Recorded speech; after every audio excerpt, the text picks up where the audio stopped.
Estamos chegando ao fim do ano e muita gente pensa em mudar de endereço ou comprar a casa própria, né? Mas para tirar nossas dúvidas sobre esse assunto, que ainda existem muitas, nós convidamos o advogado Délcio de Oliveira Júnior. Boa tarde, doutor. Boa tarde.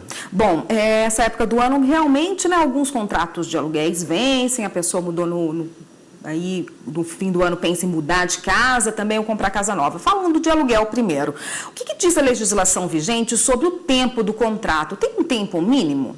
Nós temos várias situações em relação a isso.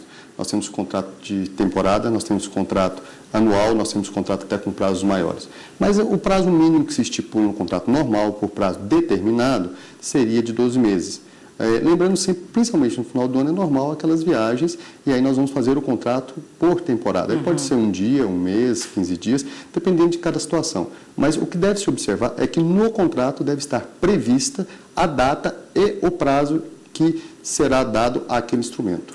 Isso é, esse tempo, essa contratação do tempo é livre por cada imobiliária? Por exemplo, tem imobiliárias que só fazem contratos de 30 meses. Isso é lícito?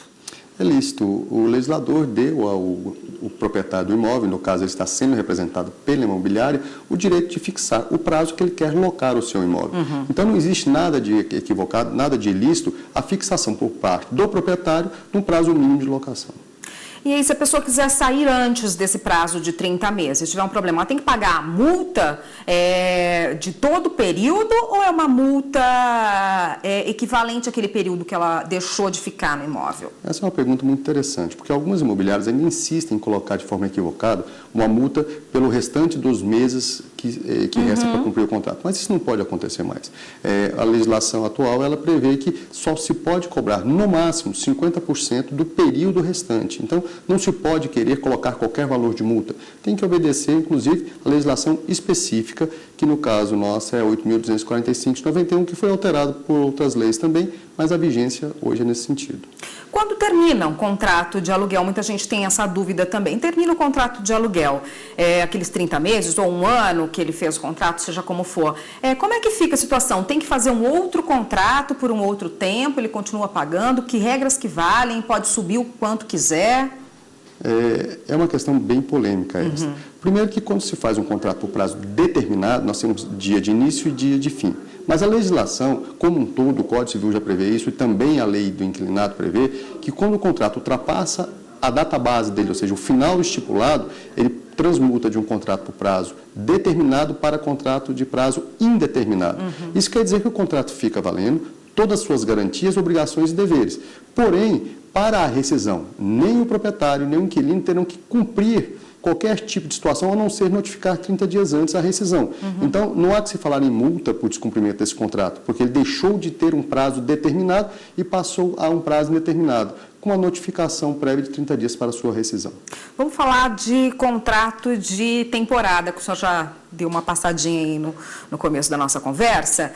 Nessa época do ano, as pessoas já estão pensando nas férias e muita gente se programando e já alugando o imóvel de temporada aí aonde vai passar as férias. Quais os cuidados? Porque imaginam que a demanda seja muito grande nessa área, né? Nessa questão, nós temos duas legislações a serem observadas.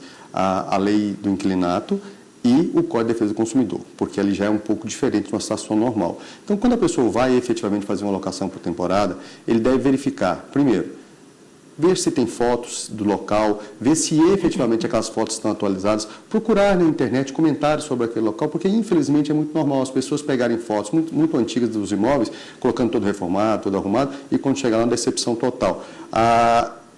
Em virtude deste tipo de situação, dessa propaganda enganosa, o inquilino, aquela pessoa que está fazendo a locação, ele tem direitos de, inclusive, quando chegar lá, se o imóvel não estiver nas condições que lhe foi contratado, ele pode pedir a rescisão do contrato imediato, a devolução do dinheiro e, em alguns casos, até danos materiais e danos morais. Mas o importante é verificar, principalmente com essa situação nossa da internet, da publicidade de tudo, qualquer histórico anterior àquela unidade é muito importante, porque nós sabemos que muitas vezes as pessoas anunciam alguns imóveis que nem de perto chegam a entregar aquilo que foi prometido. Então, a pessoa deve tomar muito cuidado, porque numa viagem longa, uma viagem muito cara, principalmente com os preços que nós estamos tendo de passagens aéreas, a pessoa chega lá e não ter aonde ficar, ele vai ficar frustrado.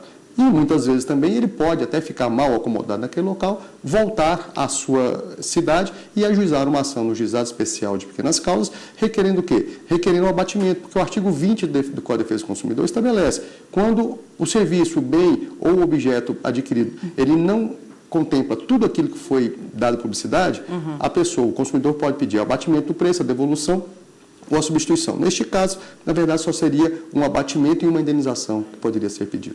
Tá ótimo, doutora. A gente continua nossa conversa no próximo bloco e a gente vai falar da compra do imóvel na planta, que também interessa muita gente. Só um minutinho, por favor. O Jornal da Justiça está de volta e a gente volta a falar com o advogado Délcio de Oliveira Júnior, que é especialista em direito imobiliário, está aqui no estúdio hoje conversando conosco, vai falar hoje com a gente, agora nesta parte, sobre a compra do imóvel na planta. Doutora, é uma questão que gera muitas dúvidas aí, que existe jurisprudência, sempre tem uma decisão nova da Justiça, né, em relação a esse assunto e em relação a algumas cobranças de taxas, inclusive, é uma questão muito polêmica. Mas vamos falar primeiro do prazo de entrega do imóvel e do atraso. Existe algum atraso tolerável? A jurisprudência até então dominante era no sentido que aquela previsão no contrato de 180 dias para a conclusão da obra era aceitável. Isso todos os tribunais já tinham pacificado, inclusive o STJ já vinha decidindo dessa maneira, de forma reiterada. Porém, agora, nesse segundo semestre de 2016, o que ocorreu? Um dos nossos tribunais, ele veio a rever a sua jurisprudência. Ele passou a entender que essa entrega não é esse atraso não é um atraso lícito.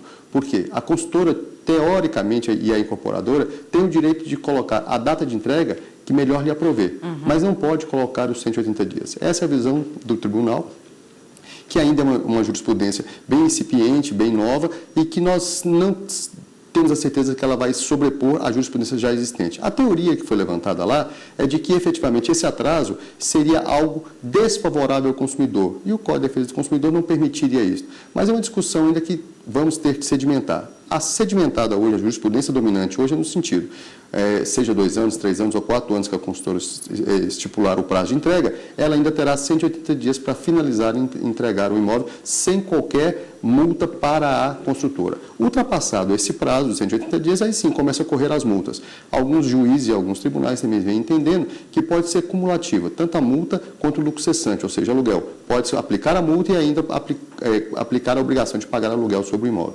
Taxas, né, a famosa taxa de corretagem e outras taxas envolvidas nessa transação. Como é que está essa questão? Houve uma decisão recente também, né? O STJ ele recebeu um recurso, onde inclusive teve uma audiência pública, e esse recurso ele sobrestou o andamento de todos os processos, estavam em andamento, eles ficaram parados até o julgamento.